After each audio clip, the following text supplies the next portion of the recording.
আসসালামু আলাইকুম, আমি জহির চৌধুরী আপনাদের সবাইকে স্বাগত জানাচ্ছি আজকের টিউটোরিয়ালে। আমরা আজকের টিউটোরিয়ালে আলোচনা করব, আমরা শুরু করতে যাচ্ছি। গত টিউটোরিয়ালে আমরা একটি ওয়েব পেজ তৈরি করেছিলাম, পিএইচপি ওয়েব পেজ। এখন আজকে আমরা পিএইচপি এর স্ট্রাকচার সম্পর্কে জানব এবং একটি কোড এক্সিকিউট করব।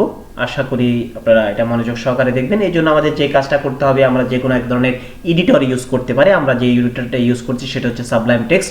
এছাড়াও আপনারা যে কোনো ধরনের এডিটর ইউজ করতে পারেন। তো সেজন্য যে কাজটা করতে হবে, আমাকে ফাইল থেকে নিউ একটা ফাইল ওপেন করতে হবে এবং সেটাকে সেভ করতে হবে।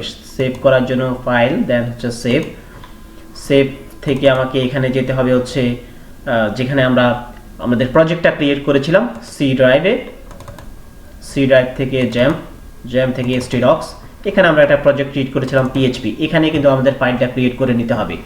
আমরা কিন্তু অন্য কোনো জায়গায় যদি ক্রিয়েট করি তাহলে হবে না, অথবা আমরা stdocs এর যে কোনো একটা ফোল্ডার তৈরি করি বা প্রজেক্ট তৈরি করি, ওই প্রজেক্টের মধ্যে করতে হবে। এই জায়গার বাইরে আমরা কোনো জায়গায় যদি কোনো ফোল্ডার ক্রিয়েট করি, সেটা আমাদের পিএইচপি প্রজেক্ট হিসাবে বা পিএইচপি ফাইল হিসাবে এক্সিকিউট করবে না। ওকে, দেন হচ্ছে পিএইচপিতে এখানে আমরা দিতে পারি নাম হিসাবে, আমরা hello world দিতে পারি .php। ওকে, তো আমরা একটা ফাইল অলরেডি ক্রিয়েট করে ফেলেছি। আমরা একটু দেখতে চাই যে এই ফাইলটা এক্সিকিউট হচ্ছে কিনা। localhost/php যদি আমরা ক্লিক করি তাহলে আমাদের hello world ফাইলটা চলে এসেছে। ওকে, এখন আমরা কোন একটা কোড লিখব। তো লেখার জন্য আমাকে একটা সিনট্যাক্স লিখতে হবে। আমাদের পিএইচপি সিনট্যাক্সটা খুবই সহজ, লেস দেন হচ্ছে আমাদের কোশ্চেন মার্ক এন্ড পিএইচপি। ঠিক একইভাবে আমাকে শেষ করতে হবে। আমরা একই লাইনে শেষ করতে পারি। আমাদের কোডগুলো লিখতে হবে এখানে। ওকে, আশা করি বুঝতে পেরেছি। এখন আমি যদি সবচেয়ে বেটার হয় একই লাইনে না দিয়ে যদি এরকম হয় শর্ট কোনো ধরনের কিছু লিখতে চাই, সেক্ষেত্রে আমরা একই লাইনে রাখতে পারি, অথবা যদি অনেকগুলা কোডিং হয় সেক্ষেত্রে কয়েক লাইনের কোডিং হয় তাহলে আমরা এইভাবে লিখতে পারি।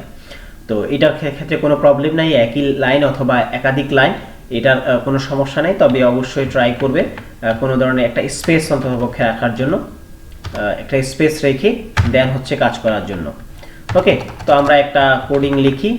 আমরা যদি কোনো কিছু টেক্সট প্রিন্ট করতে চাই, অর্থাৎ হেলো ওয়ার্ল্ডটাকে আমরা দেখাতে চাই, সেই জন্য আমরা যে কাজটা করতে পারি ইকো, দেন হচ্ছে কোনো স্ট্রিং যদি আমরা প্রিন্ট করতে চাই, সেই জন্য আমাকে একটা ডাবল কোটেশনের মধ্যে হেলো ওয়ার্ল্ড এইভাবে লিখে দেন সেমিকোলন দিয়ে শেষ করতে হবে। সেমিকোলন দেওয়া মানে হচ্ছে একটা এই স্টেটমেন্টটা শেষ হচ্ছে। দেন ফাইল থেকে সেভ করতে হবে,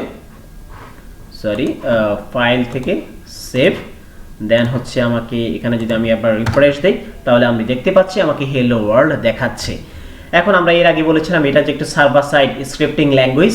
এটা সার্ভার সাইড স্ক্রিপ্টিং ল্যাঙ্গুয়েজ কিনা আমরা সেটা জানার জন্য রাইট বাটনে ক্লিক করে যদি আমরা ভিউ সোর্স পেজ সোর্স দেখতে পারবো এখানে শুধুমাত্র ভিউ সোর্স ফাইল হিসেবে হেলো ওয়ার্ল্ড দেখানো, আর কোনো কোডিং দেওয়া নাই। এটা কিন্তু কোডিং এর ফাইল, যে এখানে যতগুলো কোডিং আছে সবগুলা কোডিং দেখানোর কথা, কিন্তু পিএইচপিতে সব কোডিং দেখাবে না। সে যে আমরা পিএইচপি যে কোডিংগুলো করব সেই কোডিংগুলো সে হাইড করে ফেলবে। এটাই কিন্তু সার্ভার সাইড স্ক্রিপ্টিং ল্যাঙ্গুয়েজের বৈশিষ্ট্য।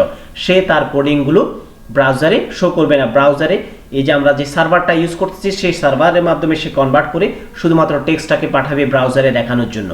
আশা করি বুঝতে পেরেছি। ধন্যবাদ সবাইকে। আসসালামু আলাইকুম।